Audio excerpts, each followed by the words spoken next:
जय श्री कृष्ण दोस्तों। जब अहंकार प्रेम के रंगों को रोकने की कोशिश करता है, तब स्वयं श्री कृष्ण उसे प्रेम और उल्लास से सराबोर कर देते हैं। यही कथा है द्वारका के राजा रंगदत्त और श्री कृष्ण की होली की, जहां रंगों की बारिश ने अहंकार को प्रेम में बदल दिया। नंदगांव और गोकुल में होली की तैयारियां जोरों पर थी। हर तरफ रंग थे। ढोल की थाप पर लोग नाच रहे थे। ग्वाल बालों की टोली हंसी मजाक कर रही थी और ग्वालिनें हाथों में रंग लिए कृष्ण को रंगने के लिए बेचैन थी। रंगों से सराबोर ये दृश्य हर किसी के मन को उल्लास से भर रहा था। लेकिन उसी समय द्वारका में कुछ अलग ही हो रहा था।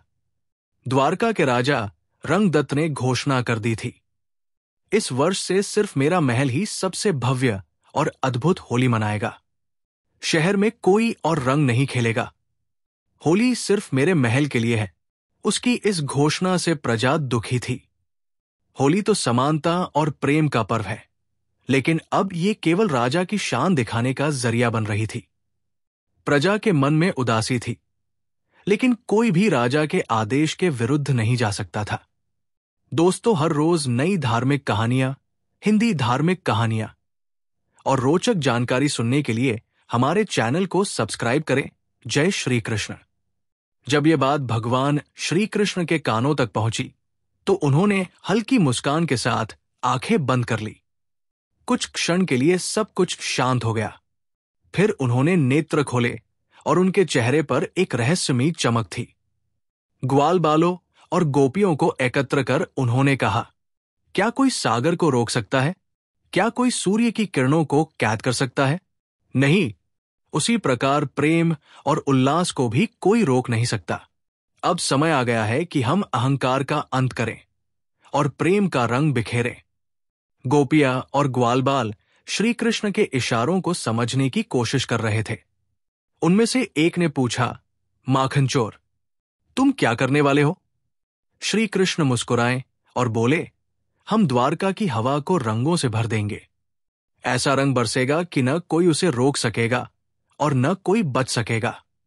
अहंकार को मिटाने का सबसे सुंदर उपाय है प्रेम और आनंद। फिर श्री कृष्ण ने अपनी माया शक्ति से गगन में संदेश भेजा। वृंदावन की हवा में सुगंध घुल गई और प्रकृति स्वयं उनकी सहायता के लिए तैयार हो गई। कल जब सूरज की पहली किरण पड़ेगी, द्वारका में प्रेम का सैलाब उमड़ेगा। रंगों की ऐसी होली होगी कि स्वयं राजा रंगदत्त भी इसे रोक नहीं पाएगा। ग्वालबाल खुशी से झूम उठे। गोपियों की आंखों में चमक आ गई। अब द्वारका में इतिहास रचने वाला था। होली का दिन आया। राजा रंगदत्त ने पूरे महल को स्वर्ण और कीमती कपड़ों से सजाया।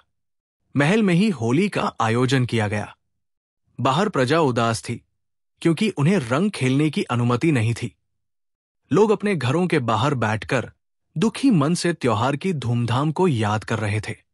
लेकिन तभी अचानक आकाश में हलचल होने लगी। काले बादल घिर आए। एक ठंडी हवा चली और फिर रंगों की बारिश शुरू हो गई। नीले, गुलाबी, लाल, पीले रंगों की फुहार पूरे नगर में छा गई। हर कोई चकित रह गया। ये कैसा चमत्कार था? श्री कृष्ण स्वयं अदृश्य रूप में आकाश से मुस्कुरा रहे थे। उन्होंने होली को हर द्वार तक पहुंचा दिया था। रंगदत्त के महल के अंदर भी ये दिव्य रंग भर गए। महल की छतों से रंगों की फुहार गिरने लगी। प्रजा खुशी से झूम उठी। वे सब रंगों में सराबोर होकर नाचने लगे। राजा रंगदत्त का चेहरा उतर गया। वो सोचने लगा, मैंने रंगों को कैद करना चाहा, लेकिन वे स्वयं भगवान के हैं। होली तो सबकी है। राजा का पश्चाताप और होली का असली संदेश। राजा रंगदत्त रोते हुए श्री कृष्ण के चरणों में गिर पड़ा। उसने कहा, हे कृष्ण, मैंने अहंकार में आकर इस पवित्र त्योहार को अपनी शान बनाने की कोशिश की, लेकिन आपने दिखा दिया कि होली केवल राजा या अमीरों के लिए नहीं, बल्कि हर किसी के लिए है। श्री कृष्ण मुस्कुराए और बोले, होली प्रेम, समानता और आनंद का पर्व है।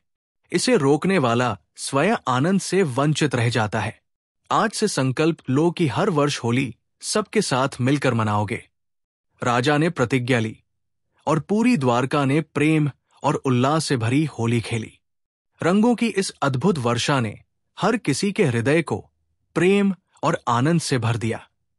लोगों ने जाना कि होली सिर्फ रंगों का त्योहार नहीं, बल्कि आत्मीयता, प्रेम और भक्ति का पर्व है। होली हमें यही सिखाती है। अहंकार हमें दूसरों से दूर कर देता है, लेकिन प्रेम हमें जोड़ता है। रंग केवल चेहरे पर नहीं, दिलों में भी लगने चाहिए। त्योहार सबके हैं, अमीर, गरीब, छोटे, बड़े, सबके लिए। तो दोस्तों, इस होली पर आप भी प्रेम के रंगों से खुद को और अपने अपनों को रंगिए। अगर आपको ये कहानी पसंद आई तो इसे अपने दोस्तों और परिवार के साथ जरूर शेयर करें। और हां, अपने अनुभव कमेंट में जरूर लिखें। इस बार आप होली कैसे मनाने वाले हैं? जय श्री कृष्ण।